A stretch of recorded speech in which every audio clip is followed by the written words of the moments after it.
it is important we develop the outward and the inward. Many times when people begin to practice after they were not practicing, they become very harsh on others who have not yet seen the light in the way they have. And the Prophet ﷺ being told about how to speak to those around him respectfully and understand you need to have mercy. You need to know that guidance is in the hands of Allah. Your duty is just to deliver the message. So don't belittle people. You can convey the message. Sometimes you can convey it in a very direct way. But remember, when you apply wisdom and tact, it is far more reaching than that which is lacking the tact and the wisdom. It will reach a deeper place in the heart. Subhanallah. Don't belittle people. Don't swear them. Don't falsely accuse others. That is a problem of the age. We hear something and automatically we start spreading it without verifying it. It's none of your business, my brothers and sisters, sometimes. And you're just messing your mouth. Your records are being spoilt by the false accusations being spread and allegations being spread against innocent people.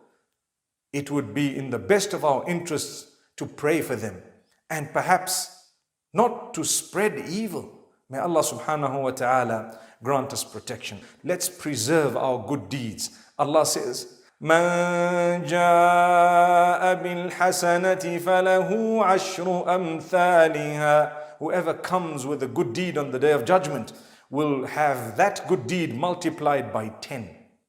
Because you did the good deed and you preserved it. You were not from among the pious who were evil at the same time. What this means is, yes, you did have a lot of good deeds, but you spoiled them. Sometimes in our own homes, we live in such a way that our family members look at a lot of the salah we do, the tilawah of the Quran. You find people sitting and reciting the Quran into the late hours of the night or early hours of the morning. They are already reciting and they have all their daily adhkar that they fulfill on a regular basis. And you know what? We witness them abusing those in the house, whether it is a child, a daughter, a son or a daughter-in-law, a son-in-law, whoever it may be, a nephew, a niece, a spouse, a parent, a brother, a sister. By abusing them, you're just proving that you're not pious. All that salah that you're doing will go to them. All that prayer of the Quran and recitation will go to them. It's not going to benefit you in any way. It is something very serious. And we need to talk about it because there are so many people who don't realize that they are toiling when it comes to worshipping Allah, but spoiling everything. What's the point of spoiling everything? After you have engaged in such good deeds, what was it costing you to just be a good person, to be easygoing, to understand, don't make the lives of others difficult.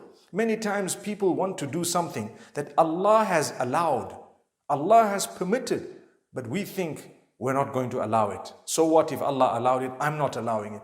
Who are you?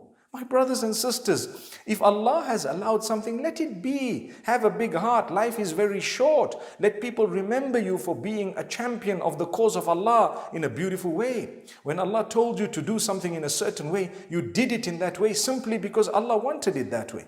And you protected your tongue.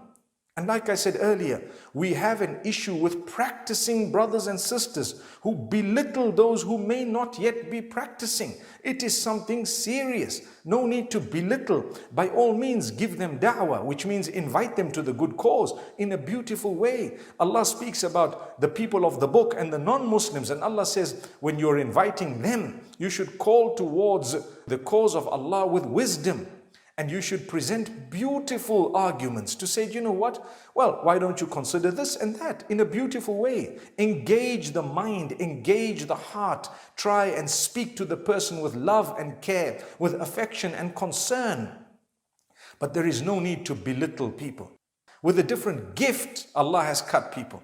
So what that means is, I might be doing good in a different way that you are doing good, over and above the obligation. Don't get me wrong, we all have to fulfill the obligations, definitely. But beyond the obligation, do I have to do everything that you're doing simply because I want to earn the pleasure of Allah? I may not be able to do certain voluntary things you are doing, but I'm doing voluntary things that you are not doing. It's possible. So don't spoil your deeds, my brothers and sisters, by belittling those who might not be doing exactly what you're doing. Or they may not want to do it the way you would like them to do it. They're doing it the way Allah has permitted and ordained. What is wrong? Give people their own pace that Allah has given them. Allah has not created everyone exactly the same. We're all different. We all have different gifts and capacities, different understandings, different likes and dislikes.